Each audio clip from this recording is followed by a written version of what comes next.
അവസാനം നിങ്ങൾ ആഗ്രഹിക്കുന്ന ഫലങ്ങളോ നിങ്ങൾ ആഗ്രഹിക്കാത്തതിന്റെ കാരണങ്ങളോ നിങ്ങൾക്ക് ലഭിക്കും. നിങ്ങൾക്ക് ഒന്നോ രണ്ടോ ആകാം. കാരണങ്ങളോ ഫലങ്ങളോ. കാരണങ്ങൾ കണക്കിലെടുക്കരുത്. ഒഴികഴിവുകൾ എപ്പോഴും നിങ്ങൾക്കായി ഉണ്ടാകും. അവസരങ്ങൾ ഉണ്ടാകില്ല. ഒഴികഴിവുകൾ ഉണ്ടാക്കുന്ന വ്യക്തിക്ക് അവ ഏറ്റവും അനുയോജ്യമാണ്. ലോകത്തിലെ എല്ലാ ഒഴികഴിവുകളും നിങ്ങൾക്കുണ്ട്. അതുകൊണ്ടാണ് നിങ്ങൾ നീങ്ങാത്തത്. എല്ലാം തെറ്റാണെന്നും എല്ലാം നെഗറ്റീവ് ആണെന്നും ഒന്നും മാറില്ലെന്നും നിങ്ങൾ സ്വയം ബോധ്യപ്പെടുത്തിയിരിക്കുന്നു.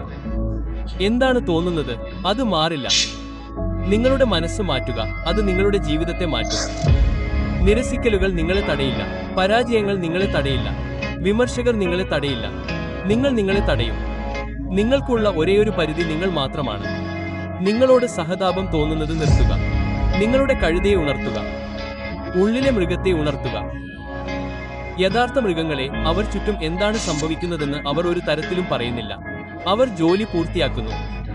ഈ ആളുകൾ അവർ എത്ര കഠിനമായി പരിശീലിക്കുന്നുവെന്ന് ആളുകളോട് പറയില്ല. അവർ ഇരുട്ടിൽ പരിശീലനം നൽകുന്നു. ഈ ആളുകൾ ഇരുട്ടിലാണ് ജീവിക്കുന്നത്. നിങ്ങൾ പോലും കണ്ടില്ലേ അവരുടെ കഷ്ടപ്പാടുകൾ? അതുകൊണ്ട് പലപ്പോഴും ആളുകൾ ആ ആളുകളാകാൻ ആഗ്രഹിക്കുന്നു. നിങ്ങൾ ആ ആളുകളാകാൻ ആഗ്രഹിക്കുന്നില്ല. അവർ എന്താണ് അനുഭവിച്ചതെന്ന് നിങ്ങൾക്കറിയില്ല. നിങ്ങൾക്കൊരു ധാരണയുമില്ല. വിജയികളും നേതാക്കളും മറ്റുള്ളവർ ഇടയ്ക്കിടെ ചെയ്യുന്നത് പോലെ തന്നെ ചെയ്യുന്നു.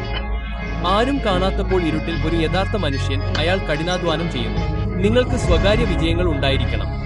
വെളിച്ചത്തിൽ വിജയിക്കുന്നതിന് മുമ്പ് നിങ്ങൾ ഇരുട്ടിൽ വിജയിക്കണം. വെളിച്ചത്തിൽ ആളുകൾ എന്നെക്കുറിച്ച് എന്താണ് ചിന്തിക്കുന്നതെന്ന് എനിക്ക് പ്രശ്നമല്ല. ഞാൻ ഇരുട്ടിൽ പൊടിയുകയാണ്. എന്റെ സ്വഭാവത്തിൽ ഞാൻ പ്രവർത്തിക്കുന്നതിന്റെ പ്രവർത്തനങ്ങളിൽ ഞാൻ പ്രവർത്തിക്കുന്നു. പരിഹരിക്കേണ്ട കാര്യങ്ങൾ ഞാൻ പരിഹരിക്കുന്നു. അതാണ് അടുത്ത ലെവൽ. അതായത് ഞാൻ ചെയ്യുന്ന കാര്യങ്ങളിൽ ഞാൻ ഇതിനകം മികച്ചവനാണെങ്കിലും കൂടുതൽ ആഴത്തിൽ കുഴിക്കാൻ ഞാൻ തയ്യാറാണ്. മറ്റൊരു ത്യാഗം ചെയ്യാൻ ഞാൻ തയ്യാറാണ്. മറ്റെല്ലാവരും പോകാൻ തയ്യാറാകാത്ത എവിടെയെങ്കിലും പോകാൻ ഞാൻ തയ്യാറാണ്. എല്ലാവരും ഒരു മൃഗമാകാൻ ആഗ്രഹിക്കുന്നു. എല്ലാവരും ആവേശഭരിതരാകുന്നു. എല്ലാവരും സ്വയം പോസിറ്റീവായി സംസാരിക്കുന്നു. എല്ലാവരും ഒരു മൃഗത്തെ പോലെ സംസാരിക്കുന്നു. പക്ഷേ തേനീച്ചകൾ ചെയ്യുന്നത് പോലെ ചെയ്യാൻ സമയമാകുമ്പോൾ നിങ്ങൾ പിന്നോട്ട് പോകുന്നു. നിങ്ങൾക്ക് ഒരു ഒഴികഴിവുണ്ട്. നിങ്ങൾക്ക് അത് വേണമെന്ന് പറയാൻ കഴിയില്ല. അത് പറയുന്നത് ശരിയാണ്. പക്ഷേ ഷോ സമയമാകുമ്പോൾ, സൂര്യൻ ഉദിക്കുമ്പോൾ, ഇപ്പോൾ വേട്ടയാടാനുള്ള സമയമായി. മറ്റുള്ളവരിൽ നിന്ന് നിങ്ങളെ വേർതിരിക്കുന്നത് വേട്ടയാടാനുള്ള സമയമാകുമ്പോൾ നിങ്ങൾ വേട്ടയാടാൻ തയ്യാറാകുന്നു എന്നതാണ്. അതായത് നേരത്തെ എഴുന്നേൽക്കുക, വൈകി ഉറങ്ങുക. അതായത് നിങ്ങൾ ക്ഷീണിതനായിരിക്കുമ്പോൾ നിങ്ങൾ ഉറങ്ങാൻ പോകുന്നില്ല. നിങ്ങൾ പൂർത്തിയാക്കുമ്പോൾ നിങ്ങൾ പോകുന്നു. ആരും നിങ്ങളെ നിരീക്ഷിക്കാത്തപ്പോൾ നിങ്ങൾ ഒരു ചാമ്പ്യനാകുന്നു. നിങ്ങൾ നിങ്ങളുടെ സ്വന്തം രീതിയിൽ നിങ്ങളുടെ സ്വന്തം വ്യായാമങ്ങൾ ചെയ്യുന്നു. നിലവാരം സജ്ജമാക്കുക, തുടർന്ന് നിലവാരം ഉയർത്തുക, തുടർന്ന് എല്ലാ ദിവസവും നിലവാരം ഉയർത്തിപ്പിടിക്കുക. ഇപ്പോൾ നിങ്ങളിൽ ചിലർക്ക് അത് വളരെ കൂടുതലാണ്. ശരി, നിങ്ങൾ ഒരു ചാമ്പ്യനാകാൻ പോകുന്നില്ല എന്ന് ഇഷ്ടപ്പെടുന്നു. എനിക്കത് തോന്നുന്നില്ല. വായ അടയ്ക്കുക. വിജയികൾ ഉപേക്ഷിക്കുന്നവർ ആരംഭിക്കുന്നിടത്താണ് ജീവിക്കുന്നത്.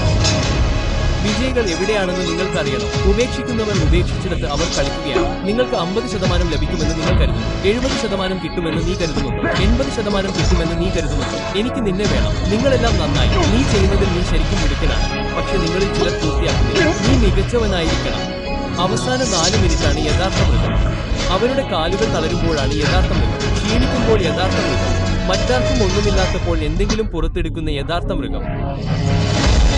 ഈ അക്ഷീണം പെരുമാറണം. ഒരിക്കലും ഇന്ധനം കളയരുത്. ഒരിക്കലും നിർത്തരുത്. ഒരിക്കലും ഉപേക്ഷിക്കരുത്. നിങ്ങളുടെ കുടുംബത്തിനും കുട്ടികൾക്കും പ്രിയപ്പെട്ടവർക്കും വേണ്ടി നിങ്ങൾക്ക് എപ്പോഴെങ്കിലും ചെയ്യാൻ കഴിയുന്ന ഈ ഇഷ്ടകാര്യങ്ങളെല്ലാം ഇതെല്ലാം മറ്റൊരു സ്ട്രാറ്റജിയിലേക്ക് പോകും. തീർച്ചയായും എല്ലാം കഠിനമാകും.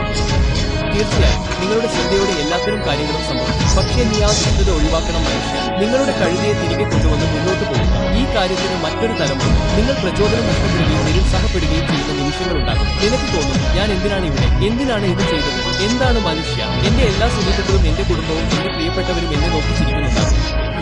ജീവിതം എത്രത്തോളം നിങ്ങൾക്ക് അത് ആവശ്യമാണെന്ന് കാണാൻ ശ്രമിക്കുമ്പോൾ ചിലപ്പോൾ നിങ്ങൾക്ക് നിരാശ തോന്നാം. അത് നിങ്ങളുടെ ഇച്ഛാശക്തിയെയും ഹൃദയത്തെയും നിങ്ങളുടെ മാനസികാവസ്ഥയെയും പരീക്ഷിക്കാൻ പോകും. ഇത് ഇച്ഛാശക്തിയുടെ ഒരു കളിയാണ്. ഇത് മാനസികാവസ്ഥയുടെ ഒരു കളിയാണ്. ഇത് സ്വഭാവം വളർത്തിയെടുക്കുകയും നിങ്ങളെ കൂടുതൽ ശക്തനായ വ്യക്തിയാക്കുകയും ചെയ്യും. നിങ്ങൾക്ക് അതിനുള്ള കഴിവുണ്ട്. കാരണം പ്രചോദനവും ഉള്ള എല്ലാവരും ഞങ്ങൾ ഇവിടെ നിന്ന് പുറത്തു വരും, ഞങ്ങൾ അത് നേടും. ഞങ്ങൾ നിങ്ങളെ നോക്കും. നോക്കൂ, കാണുന്ന എല്ലാത്തിനെക്കുറിച്ചും പരാതിപ്പെട്ട് നീ നിന്റെ കഴുതയെ വീട്ടിലിരുത്തുമ്പോൾ എന്നെ വെറുതെ. ഞാൻ എന്റെ കഴുതപ്പുറത്ത് കയറി ഞാൻ ജോലി ചെയ്തു. നിന്റെ ജീവിതത്തിലെ ബുദ്ധിമുട്ടുള്ള ഓരോ കാര്യവും കടന്നു പോകുക. അത് ബുദ്ധിമുട്ടായിരുന്നു. നല്ലത്. പോയി അതിൽ കയറും. സ്വയം പരീക്ഷിച്ചു. ഇത് എനിക്ക് വളരാനുള്ള അവസരമാണ്. വളരാൻ ആഗ്രഹിക്കുന്നതിനാൽ ഞാൻ ഇവിടെയുണ്ട്. എനിക്ക് പൂർണ്ണ ഉടമസ്ഥാവകാശം ഏറ്റെടുക്കണം. അതിനാൽ ആന്തരികമായി എനിക്ക് നിയന്ത്രണമില്ലാത്ത എല്ലാ കാര്യങ്ങളും ഉണ്ട്. എന്റെ ജീവിതത്തിലെ ഓരോ കാര്യത്തിന്റെയും നിയന്ത്രണം എനിക്ക് ഉണ്ടായിരിക്കണമെന്ന് പറയേണ്ടി വന്നു. ഞാൻ നിയന്ത്രണം ഏറ്റെടുക്കണം. നമ്മൾ അസ്വസ്ഥരായിരിക്കണം. നിങ്ങളുടെ ജീവിതത്തിന്റെ ഓരോ വശവും നിയന്ത്രണം ഏറ്റെടുക്കണം. നിങ്ങൾ ഒരു ഇരയല്ല. നിങ്ങളുടെ ജീവിതത്തിന്റെ നിയന്ത്രണം ഏറ്റെടുക്കുക. നിങ്ങൾക്ക് നിയന്ത്രിക്കാൻ കഴിയില്ല എന്നതിന് ഒഴികഴിവുകൾ പറയരുത്. വായ അടയ്ക്കുക. നിങ്ങൾക്ക് അത് വേണ്ട, നിങ്ങൾക്ക് അത് വേണ്ട, നിങ്ങൾ അത് വേണ്ട. നിങ്ങൾ പരിഷ്കൃതനാകുകയാണ്, നിങ്ങൾ മൃദുവാകുന്നു. നിങ്ങൾ എന്തെങ്കിലും എന്തിൽ ഉൾപ്പെടുത്തിയാലും നിങ്ങൾക്ക് അതിൽ നിന്ന് എന്ത് ലഭിക്കും? എന്നാൽ നിങ്ങളിൽ ചിലർ ചിന്തിക്കും, എന്തെങ്കിലും നല്ലതായിത്തീരുന്നത് ശല്യപ്പെടുത്തുന്നതിലൂടെയും പരാതി പറയുന്നതിലൂടെയും ഒരു ചെറിയ ഇരയെ പോലെ തോന്നുന്നതിലൂടെയും. അപ്പോൾ ഞാൻ നിങ്ങളോട് സംസാരിക്കുമ്പോൾ നിങ്ങൾക്ക് ഒഴികഴിവുകൾ കണ്ടെത്താം, അല്ലെങ്കിൽ നിങ്ങൾക്ക് ഒരു വിജയിയാകാം. നിങ്ങളുടെ പ്രിയപ്പെട്ട സിനിമ ഏതാണ്? ഒരു ധനികനായ കുട്ടിക്ക് അച്ഛനിൽ നിന്ന് ധാരാളം പണം ലഭിക്കുന്നു, ധാരാളം പണം ചെലവഴിക്കുന്നു, മുഴുവൻ സിനിമയും കടന്നുപോകുന്നു. അവൻ ആഗ്രഹിക്കുന്നതെന്നും വാങ്ങുന്നു, ഒരിക്കലും ഒരു പ്രശ്നവുമില്ല. തുടർന്ന് സിനിമ അവസാനിക്കുന്നു. അതോ റോക്കിയെ പോലുള്ള ഒരു സിനിമയാണ്? അവൻ ഒരു അധസ്ഥിതനായിരുന്നു. അവൻ വിജയിക്കുമെന്ന് ആരും കരുതിയില്ല. എല്ലാം അയാൾക്ക് എതിരായിരുന്നു. അധസ്ഥിതനായ ഡേവിഡ് ഗോലിയാത്തിനെ തകർത്തു. കാരണം അവർ സ്വയം വിശ്വസിച്ചു, കാരണം അവർ ജോലി ചെയ്തു, കാരണം അവർ ആരാണെന്ന് അവർ സ്വയം പറഞ്ഞു.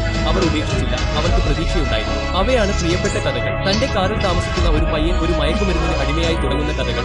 പക്ഷേ പിന്നീട് സ്വയം പിന്മാറുകയും രാജ്യം മുഴുവൻ മാറ്റിമറിക്കുകയും ചെയ്യും. നിങ്ങൾ നിങ്ങളുടെ മനസ്സ് ഉറപ്പിക്കണമെന്ന് നിങ്ങൾ ആഗ്രഹിക്കുന്നു. അത് ബുദ്ധിമുട്ടായിരിക്കും, അത് പോകുന്നു. ബുദ്ധിമുട്ടുള്ളവരായിരിക്കുക. നിങ്ങൾ ചെയ്യുന്നതിനേക്കാൾ കൂടുതൽ കാര്യങ്ങൾ നിങ്ങൾക്ക് ലഭിക്കും. അത് പക്ഷേ നിങ്ങൾ പിടിച്ചു നിൽക്കുമ്പോൾ കാര്യങ്ങൾ സംഭവിക്കാൻ തുടങ്ങും. എങ്ങനെയെന്ന് നിങ്ങൾക്ക് മനസ്സിലാകില്ല. ഇന്ന് മറ്റാരുമില്ലാതെ നിങ്ങൾ തീരുമാനിക്കേണ്ടതുണ്ട്. നിങ്ങൾ ആരാകും? എന്തായിരിക്കും പദ്ധതി? ഇനി മുതൽ ജീവിതം എങ്ങനെയിരിക്കും? നിങ്ങൾ ആക്രമിക്കാൻ പോകുന്നു. ആളുകൾ അത് എത്ര മോശമാണെന്ന് എന്നോട് പറയുന്നതിൽ എനിക്ക് മടുപ്പും തോന്നുന്നു. പക്ഷേ അവരുടെ പ്രവൃത്തികൾ ആ പ്രസ്താവനയെ പിന്തുണയ്ക്കുന്നില്ല. നിങ്ങൾ സ്വയം ഒരു പരിധിവരെ നിർത്തി അവിശ്വസനീയമാം വിധം ബുദ്ധിമുട്ടുള്ള എന്തെങ്കിലും പതിവായി ചെയ്യുമ്പോൾ മാത്രമേ നിങ്ങളോട് ബഹുമാനം തോന്നുകയുള്ളൂ. അവിടെ നിന്നാണ് അഭിമാനം വരുന്നത്, സമ്പാദിച്ച എന്തെങ്കിലും. അതിനാൽ കാര്യങ്ങൾ ആഗ്രഹിക്കുന്ന ആളുകളുണ്ട്, പക്ഷേ നിങ്ങൾ അത് ആഗ്രഹിക്കുന്നു. നിങ്ങൾക്ക് താല്പര്യമുണ്ടോ, അതോ നിങ്ങൾ അമിതമായി ആസക്തനാണ്? ഞാൻ ഉറങ്ങാൻ പോകുന്ന, ഞാൻ അതിനായി ഉണരുന്ന, ഞാൻ എന്ത് ത്യാഗം ചെയ്യുന്നു, ഞാൻ പൊടിക്കുന്നു, എനിക്ക് അതില്ലാതെ ജീവിക്കാൻ കഴിയില്ല. ധാരാളം ആളുകൾ അവർ ആഗ്രഹിക്കുന്നു, അവർ പ്രവർത്തിക്കാൻ തയ്യാറല്ല. എനിക്ക് ആ പ്രക്രിയ ഇഷ്ടമാണ്. ഞാൻ ചെയ്യുന്നതിനു വേണ്ടി പ്രവർത്തിക്കുക എന്ന ചിന്ത എനിക്ക് ഇഷ്ടമാണ്. ആഗ്രഹിക്കുന്നു. അതിനായി നിങ്ങൾ തയ്യാറാണെങ്കിൽ അതിനപ്പുറം ഒരിക്കലും ആഗ്രഹിക്കേണ്ടതില്ലെന്ന് ഞാൻ ഉറച്ചു വിശ്വസിക്കുന്നു. വിജയികൾ ഒരു വേദിയിലോ അരങ്ങിലോ സൃഷ്ടിക്കപ്പെടുന്നില്ല. പരിശീലന മുറിയിലെ ആയിരക്കണക്കിന് മണിക്കൂറുകളിലും പഠന സെഷനുകളിലും പുലർച്ചെ 5 മണിക്കുള്ള ഓട്ടങ്ങളിലും മഴയത്തും മറ്റെല്ലാവരും ഉറങ്ങുമ്പോൾ അവർ ഒന്നാണ്. അപ്പോഴാണ് അത് വിജയിക്കുന്നത്. ഞാൻ ഇന്ന് ഇവിടെയുണ്ട്. ഞാൻ ഒരു സാധാരണ വ്യക്തിയാണ്, പക്ഷേ ഞാൻ എന്റെ കരകൗശലത്തിൽ ശ്രദ്ധ കേന്ദ്രീകരിച്ചു. എനിക്ക് മികച്ചതാകാനുള്ള തീവ്രമായ ആഗ്രഹമുണ്ട്. ഞാൻ ചെയ്യുന്നതിനെ ഞാൻ ഇഷ്ടപ്പെടുന്നു. അത് എന്റെ ഓക്സിജനാണ്, അത് എന്റെ DNA ആണ്. പുലർച്ചെ 4 മണിക്ക് ഞാൻ എഴുന്നേൽക്കുന്നു, എന്റെ കരകൗശലത്തിൽ പ്രവർത്തിക്കുന്നു, കാരണം എനിക്കത് ഇഷ്ടമാണ്. അത് മറഞ്ഞിരിക്കുന്ന ജോലിയാണ്. ഞാൻ അതിനെ ഒരു പാറ പോലെയാണ് കാണുന്നത്. ആ പാറ നിങ്ങളാണ്. എല്ലാ ദിവസവും നിങ്ങൾ എഴുന്നേൽക്കാൻ ആഗ്രഹിക്കാതെ പോരാടുന്നു. എന്തായാലും നിങ്ങൾ ചെയ്യുന്നു. ആ പാറയിൽ നിന്ന് മറ്റൊരു കഷണം നിങ്ങൾ മുറിക്കുന്നു. നിങ്ങൾ പരിശീലനത്തിന് പോകുന്ന ഓരോ ദിവസവും നിങ്ങൾ കൂടുതൽ പരിശീലനം നൽകുന്നു. നിങ്ങൾ നേരത്തെ എഴുന്നേൽക്കുന്നു. സ്വയം രൂപപ്പെടാൻ തുടങ്ങാൻ നിങ്ങൾ ചെയ്യുന്നതെല്ലാം നിങ്ങൾ ആ പാറയുടെ മറ്റൊരു ഭാഗം മുറിച്ചു മാറ്റുന്നു. നിങ്ങൾ അത് തിരിച്ചറിയുന്നതിന് മുമ്പ് ആ പാറ നിങ്ങൾ സൃഷ്ടിച്ച മാസ്റ്റർ പീസായി മാറുന്നു. വിജയിക്കാനുള്ള ഏക മാർഗം മുഴുവൻ വിലയും നൽകുക എന്നതാണ്. അതിന് രക്തം, വിയർപ്പ്, കണ്ണുനീർ എന്നിവ ആവശ്യമാണ്. കുറുക്കു വഴികളൊന്നുമില്ല. അവ തിരയുന്നത് നിർത്തുക. നിങ്ങൾക്ക് അത് വേണമെങ്കിൽ നിങ്ങൾ അതിനായി പ്രവർത്തിക്കണം. നിങ്ങൾ അത് സമ്പാദിക്കണം. സ്വയം കുറുക്കുവഴി ചെയ്യാൻ നിങ്ങൾക്ക് എങ്ങനെ ധൈര്യമുണ്ട്? അത് സംഭവിക്കാൻ പോകുന്നില്ല. നിങ്ങൾക്ക് അതിനെ മറികടക്കാൻ കഴിയില്ല. നിങ്ങൾക്ക് അതിലേക്ക് എത്താൻ കഴിയുന്ന ഒരേയൊരു മാർഗം അതിലൂടെയാണ്. Double vote. ഞാൻ അത് സ്ഥാപിച്ച മാനസികാവസ്ഥ വിട്ടുപോയതിനു ശേഷം വളരെക്കാലം ഞാൻ ചെയ്യുമെന്ന് പറഞ്ഞതിൽ ഞാൻ സത്യസന്ധത പുലർത്തും എന്ന് പറയുന്ന പ്രതിബദ്ധതയെക്കുറിച്ചാണ് ഞാൻ സംസാരിക്കുന്നത്. മറ്റാരും നിങ്ങളിൽ നിന്ന് പ്രതീക്ഷിക്കുന്നതിനേക്കാൾ ഉയർന്ന നിലവാരത്തിന് സ്വയം ഉത്തരവാദിയാകുക. ഒരിക്കലും സ്വയം ഒഴികഴിവ് പറയരുത്. നിങ്ങൾ പോകാൻ ശ്രമിക്കുന്നിടത്ത് എത്താൻ ഒരു പുഷപ്പ്, 1 മൈൽ കൂടി, 1 ഗ്രേഡ് കൂടി, ഒരു ചെറിയ പരിശ്രമം, ഒരു അധിക ചെറിയ കാര്യം മാത്രം മതി. അവസാനം മനസ്സിൽ കണ്ടുകൊണ്ടാണ് നിങ്ങൾ ആരംഭിക്കേണ്ടത്. അതിനാൽ നിങ്ങളുടെ സ്വപ്നമോ ലക്ഷ്യമോ എന്തുതന്നെയായാലും നിങ്ങൾ എല്ലാ ദിവസവും അതിലേക്ക് ഉണരണം. നിങ്ങൾ അതിനൊപ്പം ഉറങ്ങണം. നിങ്ങൾ വായിക്കണം. നിങ്ങൾ കേൾക്കുന്ന സംഗീതം, നിങ്ങൾ ചെയ്യുന്നതെല്ലാം ആ സ്വപ്നത്തിലേക്ക് പകരണം. നിങ്ങൾ നിങ്ങളുടെ ജീവിതം സമർപ്പിക്കുമ്പോൾ സാധ്യതകളെക്കുറിച്ച് നിങ്ങൾ ഒന്നും ശ്രദ്ധിക്കുന്നില്ല. സ്വപ്നം വലുതാകുമ്പോൾ സാധ്യതകൾ പ്രശ്നമല്ല. നിങ്ങൾക്ക് എല്ലാം നൽകുന്നത് ഇടത്തരം ആളുകൾക്ക് അത് ആശയക്കുഴപ്പമുണ്ടാകും. നിങ്ങൾ എന്തിനാണ് ഇത്ര കഠിനാധ്വാനം ചെയ്യേണ്ടതെന്ന് എനിക്ക് മനസ്സിലാകുന്നില്ല. നിങ്ങൾ അങ്ങനെ ചെയ്യേണ്ടതില്ല. ഞാനിത് എനിക്ക് വേണ്ടി ചെയ്യുന്നു, കാരണം നിങ്ങളുടെ വിജയത്തിലേക്കുള്ള ദയയോടെ അവരെ കൊല്ലുന്നതിനു പകരം ഞാൻ മഹത്വം നേടാൻ പോകുന്നു. നിങ്ങളുടെ സ്വപ്നങ്ങൾ അസാധാരണമാക്കുക. നിങ്ങളുടെ കാഴ്ചപ്പാട് അസാധാരണമാക്കുക. ഇപ്പോൾ എനിക്ക് നിങ്ങളുടെ ഭാരം വർദ്ധിപ്പിക്കേണ്ടതുണ്ട്. എനിക്ക് നിങ്ങളുടെ ഷെഡ്യൂൾ തയ്യാറാക്കേണ്ടതുണ്ട്. എനിക്ക് നിങ്ങൾ അത് ചെയ്യേണ്ടതുണ്ട്. നിങ്ങളുടെ ജീവിതം ഉണർത്തുക. നിങ്ങളുടെ പ്രവർത്തനങ്ങൾ ഉണർത്തുക എന്നതാണ് എന്റെ ലക്ഷ്യം. നിങ്ങൾ ചെയ്യുന്ന ഓരോ കാര്യവും അസാധാരണമാകുന്ന ഒരു അവസ്ഥയിലേക്ക് നിങ്ങളെ എത്തിക്കുക എന്നതാണ് എന്റെ ലക്ഷ്യം. അങ്ങനെ നിങ്ങൾ ജീവിക്കാൻ ആഗ്രഹിക്കുന്ന ജീവിതം നിങ്ങൾക്ക് യഥാർത്ഥത്തിൽ ആ ജീവിതം നയിക്കാൻ കഴിയും. മിക്ക ആളുകളും ക്ഷീണിതരാകുമ്പോൾ നിർത്തുമ്പോൾ, ഞാൻ പൂർത്തിയാകുമ്പോൾ ഞാൻ നിർത്തും. നിങ്ങളുടെ ചക്രവാളങ്ങളിൽ അവശേഷിക്കുന്നത് നിങ്ങൾ മാത്രമാണ്.